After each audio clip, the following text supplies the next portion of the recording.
I stumbled into a very interesting set of data, a thread to pull to keep pulling. Surely it would turn into a dead end, but over and over and over again, it kept returning me to the exact same place. This video was sponsored by Tasty Trade. More on them later. This is the most important signal in America right now, the flatbed truck. No walls, no ceiling, just one space 53 feet long, 11.5 feet wide. Anything can be put on it. Thieves can easily get to whatever it's carrying. Can't keep lettuce at the right temperature. Rain or snow, the cargo is getting wet. It's really not the best way to move 90% of cargo around the country. So why on earth is it almost impossible to book one? The answer is what led me to say this during a presentation. I've never been this bullish on the United States economy before. It all started with a tweet. Here we go again with the industrial renaissance talk. Been hearing these words for years. I mean, this has been the promise of every politician for over a decade. The idea being that all the US does is buy stuff from other countries. It comes from overseas into the ports and gets pushed into Main Street America. A fragile situation that leaves the consumer, America, at the whim of whoever it's buying stuff from. The idea being, America was going to start making things again. We were going to usher in an industrial renaissance. So it wasn't those two words that got me to stop. It was these. Freight data. Why would those words make me pause? Do what I do long enough and it becomes second nature to break things down into two categories. What people say and what people do. People can say anything. It means almost nothing. You interpret what's the spin, what are they trying to accomplish? But what people do, that cannot be faked. We're bringing manufacturing back to the United States. We're paying truckers twice what we were 6 months ago. If the price to hire a trucker has doubled, then companies are choosing to pay that price. There's actually a term for this, revealed preference. When Netflix announced it was ending password sharing, their response was exactly what you thought it would be. I am canceling. But within days of the rollout, Netflix had its 4 single largest days of signups ever, revealing people's preference of actually paying for Netflix over not having it at all. Freight data lives in this world. It cannot be faked. It is not words. If companies are choosing to pay that much more to move stuff, something is up. Okay, maybe there are fewer trucks on the road. The fewer the trucks, the more they could charge. I know from my perfectly curated X feed, a well-curated X feed is a superpower, that there has been a crackdown on licenses for commercial truck drivers. Yes, it appears it's a very small part of it. All right, that's not it. Certainly not enough to explain these numbers. Diesel, that's it, the cost of fuel. If fuel gets more expensive, truckers are going to charge more. Oil's been on a tear, going over $100 a barrel recently. That might be enough to move numbers like this. Wait, no, that only accounts for 24 cents, is 8%. Here it is, this is really it. It's gotta be tariffs, right? Companies bringing stuff into the country as much as they could, as fast as they can. Tariffs have been in and out of the courts, tariffs have been up and down. This must just be all the stuff companies ordered months ago arriving at the ports. No, that cannot be right. What? That can't be. That is impossible. Hey, I want to make sure that I am seeing these numbers right. Would you be able to come in and chat? I'll be over shortly. Great. I'll see you in a bit. This is probably the most exciting economy in terms of watching this in real time. This is the great thing about freight data, is you get to see the truth. This is Craig Fuller. He's the freight aficionado. 10 years ago, we built the company FreightWaves, which is the industry standard platform used by thousands of companies, big and small, that move freight or need their freight moved. He has a front row seat to the best data on what's happening in the world of moving things around the country, and he's also a great Twitter follow. Usually what happens is the coasts sort of heat up first. So transactions, tender rejections increase off the coast, volumes increase off the coast. You could watch Los Angeles. You could watch Savannah, Georgia. You could watch Newark, and you could see the country. Freight comes into the coast, and the coast would heat up, and a couple weeks later, it would end up in the center of the country. Keep an eye on where freight activity is happening in the U.S., and for the past 3 decades, the U.S. map reliably looked like this. The coasts are the hotspots. America buys from other countries, that stuff gets to the ports and slowly makes its way into the rest of the country. But the map of today looks like this. Red hot in the middle of the country, exactly where you would not expect it, and exactly why I wanted to talk to Craig. When we look at what's happening at the coast, is they're almost not even participating in this freight market. But the center of the country, and I call it the I-35 corridor, the old Rust Belt, and down to Texas in the south, that part of the country is starting to light up. And we're seeing demand surge, volume surge, and rejections absolutely go hyperbolic, the economic heart of America. So we're going from the center of the country receiving freight to the center of the country driving freight. And it's remarkable because it tells us that the industrials, that the activity is actually working. Like a cable passing electricity from the plug to your phone, freight passes stuff from one business to the next, each step transforming what it received and sending it along. It is the pipes, taking ore from the mine to the smelter, steel sheets from the smelter to the factory, factory to construction site. If it's not the ports that are responsible for all of this freight activity, if it's the middle of the country, there is only one explanation. Every section of pipe is full. Freight is bringing in the raw materials to factories and then having to take whatever the factory does with those raw materials and get it to customers. What's getting to the warehouse is leaving the warehouse, forcing the factory to hire yet another truck to get more stuff to the warehouse. 50% of all flatbed loads are being rejected. Consumer products do not move on flatbeds. Like, nobody's getting a flatbed to their house. Amazon's not delivering flatbed. You see them go down the highway and they've got rolls of steel or equipment or lumber. That's what a flatbed is. It doesn't have a box around it. That is the industrial trucking. The flatbed didn't survive into 2026 because nobody got around to inventing something better. It survived because there's a class of cargo that simply cannot be put inside a box. It was the original. The flatbed in 1898, 4 wheels and a deck, as simple as it gets. Walls and a roof were added in the 20s once trucking companies started to compete with railroads, bringing in the dry van category. Refrigeration in the 30s became something you could add to the dry van box, and now you had the reefer, a refrigerated truck. Food, produce, whatever needed cold. There's about 450,000 active flatbed trucks in the United States that are basically available for dispatch. It takes about a week to maybe 2 weeks at most for a temporary phenomenon to resolve itself because the trucks can move, they're very nomadic. And the industry is hyper reactive to these conditions. Like, you don't sit trucks. This is not a temporary phenomenon, this is not a situational phenomenon, this is fundamental. Our economy, our industrial economy is cooking. And it is remarkable because we haven't seen that in 20 years. It's hard to believe. It is hard to believe because we were told last year, or for the last couple of years, that industrialization's coming back. And last year it didn't.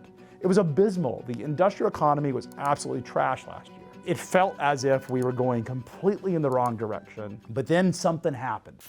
While we're on the topic of not enough trucks, something that's causing prices to change in all sorts of related markets and setting up the perfect environment for the sponsor of this video, Tasty Trade, an all-in-one investing platform built to help active investors learn, analyze, and trade with confidence to thrive in periods of market volatility.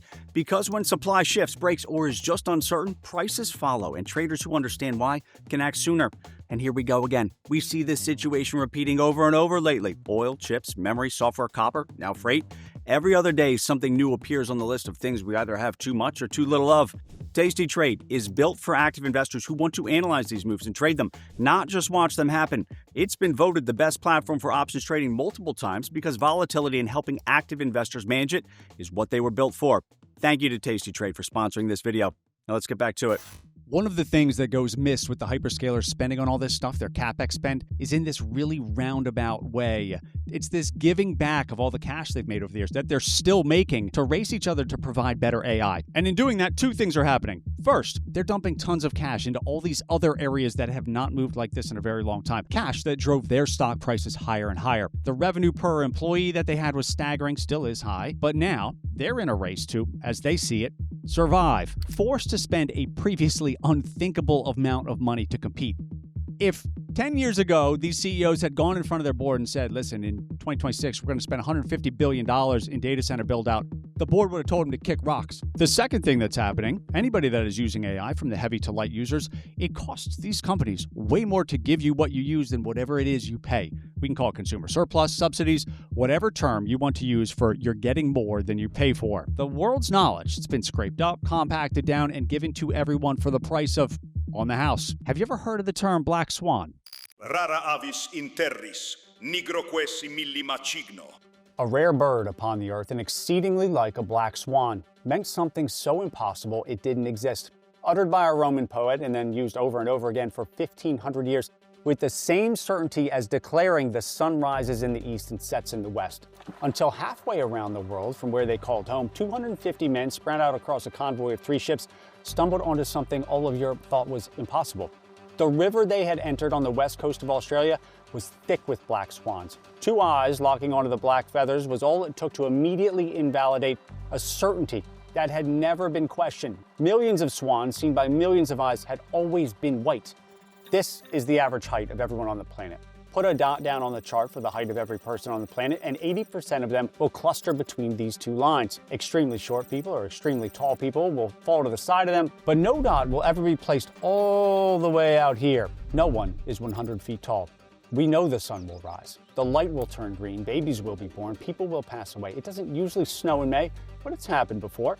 Have a way to track everything all the way down to what that leaf will do when it twists in the breeze, and the absolute best way to not lose money would be to bet that the next thing to happen will fall somewhere under this line. Until that one thing no one thought possible, didn't even consider, exposes this belief to be false. The next dot lands so far outside of what anybody assumes possible, and the world shakes. A plane has crashed into one of the towers of the World Trade Center. These are the black swans everyone remembers. Fear, uncertainty, panic, shaken, easy to remember, easy to see. They feel heavy, they feel important, they are. But there's another kind of black swan, a more powerful kind. The bombs were bad, bullets were lethal, but that was not what caused 1 in 5 deaths during World War II. A very messy man had left his office on vacation, stacked books, general disarray, and a handful of petri dishes in the corner. Not interesting, not interesting, nothing of note, nothing of... Hold on, that is interesting.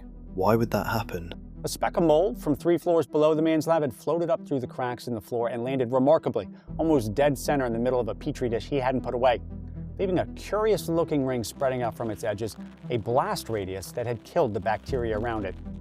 A true black swan, the discovery of penicillin, that landed in exactly 0 headlines, 0 breaking news reports, pneumonia, a chest cold, surgery, cuts, scrapes, bullet wounds, the profound impact of being able to cure a simple infection. To top it off, the perfect mold used to manufacture penicillin at high volume was found decades later on a cantaloupe in Illinois. In the final year of World War II, the 1 in 5 deaths occurring from infection had dropped to less than 1 in 100. Hundreds of millions of lives saved since. An event that sits on the left side of the event curve. Positive black swans. We can quibble about what is and isn't a black swan, a favorite pastime of the stats and math people. Was this or that actually predictable? Sure, the guys that flew the planes into the Twin Towers on 9/11 knew what was coming. Sure, a handful of people told the banks their risk models were wrong before the housing crash. Pick your hue of black swan for each event. But nobody predicted the internet. Nobody predicted the wheel, penicillin, the steam engine, car, photography. Nobody predicted this tweet. That one of the worst named products in the history of products is something everyone on the planet is familiar with, and that most people on the planet have tried in some form or another. This blue line is the internet. Yellow is ChatGPT. The start of each line is anchored to when these things first became available to the public. The higher the line, the more productive the U.S. is, the actual official measurement of productivity, doing more with the same amount of effort, or to be precise, the same amount of inputs. The gap between the two, that is the interesting part. The ChatGPT line is already significantly higher than the internet. We're becoming more productive at a faster rate than when the internet came out. And we all know how important the internet has been. But let's not get ahead of ourselves. This could be noise. It could be something else. You cannot look at this and definitively say AI is making us more productive. But it might be. If this trend keeps up, if it mirrors in any way, or if it surpasses what the internet did, it would be very hard to view this as anything but bullish for not just America, but the world. So we have this thing that came out right as the US, it turns out, decided to start building stuff again. Big tech is dumping fuel on top of that already burning fire. The middle part of the country, the information part of the country, all firing, all working at the same time. This is not something we've really seen in my lifetime. The middle of the country has been on a downward trajectory for my entire life. For whatever reason, it may not feel like good is happening, like what you would expect it to feel like. With all of this data that we are seeing, the people on the coasts can't really feel the middle of the country. The signal of the stock market that we are all so tied to. More than 60% of Americans have money in the stock market. Most of it tied up in the 10 or so companies spending more than they want to fight each other. The other companies don't make headlines. They don't really make the line on the chart go up very fast. But that fighting, plus all the other building, is spreading a lot of money all across the country. So I'll say it again. I've never been this bullish on the United States economy before. So bumps along the way, sure. Perfection, definitely not. But the trend, this is worth taking time to think on. And I haven't even touched On the third thing, a truly major black swan, nobody predicted that rockets would land themselves. An entirely new frontier is opening up, like when the Europeans learned how to build ships that could cross oceans, or the railroads being laid west across the US. But that is for another video, the next video. All right, let's do this. As always, it is time for the things that didn't quite make the final cut, but that I still think are worth sharing. The footnotes. 1. The US, it's essentially a massive island. It's surrounded by huge bodies of water that make it hard to get the one thing it's awash into anybody else, natural gas. Can't do pipelines across the ocean. Canada and Mexico already have plenty of it. It is actually more energy dense than crude oil. It's what generates the majority of electricity in most countries, including the US. It's what factories want, and it's about 15 times cheaper here than it is in Europe and Japan, and about 4 times cheaper than China. Here's Craig. There is a movement of building out pipelines and infrastructure that is going to drive continued development. And I think the energy story is probably our greatest story of the next decade. 40% of the cost of heavy manufacturing is energy. Energy is more important than labor. So everyone's like, we outsource because of cheap labor. Yeah, if you're sewing something. This is the reason Germany has become such an industrial basket case, is because they decommissioned all their energy. Like, it was an industrial powerhouse. It has always been that way, but its economy is stunted because they decided to decommission energy supplies, and the United States has not done that. For all of the errors we've done towards our economy, energy is probably the greatest gift that we could have been given. So energy, being an input into making anything, this is a pretty big deal. Is it enough to offset the other high costs of making things in the US? No, but it's not nothing either, and it's stable. The last thing a company wants is to pencil out the math on a new factory, only to find out that 3 years later the cost of energy is 5 times higher. Number 2, it's not just flatbed trucks. It's not just trucking freight. Rail freight is jumping at the same time. Chemical and grain shipments are hitting 20-year and all-time high numbers. This is a slide on Caterpillar from the original presentation. Backlog at all-time highs, revenue jumping with it, and look where their factories are. The industrials are kicking. Nucor Steel, John Deere, Archer Daniels, Generac, Eaton. It's much more than Caterpillar. Number 3, I mentioned space. Obviously, everyone knows AI is doing really well. But very soon, if you're not already hearing about it, robotics will be stepping onto the main stage. That will be yet one more major thing to add to the major things that are happening list. This is a unique time. Now, if I would be able to ask for your help, 4 out of 5 people who regularly watch Maxinomics videos are not subscribers to the channel. If you enjoy these, if you get value out of them, please, if I could ask you to consider hitting the subscribe button. We would love to do more videos, considering doing live events, all sorts of things, and the number of subscribers really does provide me with the ability to greenlight things and rally support around producing more stuff. So thank you very much for watching. Big video coming out on SpaceX and how the unlocking of new frontiers, like space, is one of the most reliable creators of wealth for as long as humans have been doing it. So I will see you when that video comes out. Have a good one.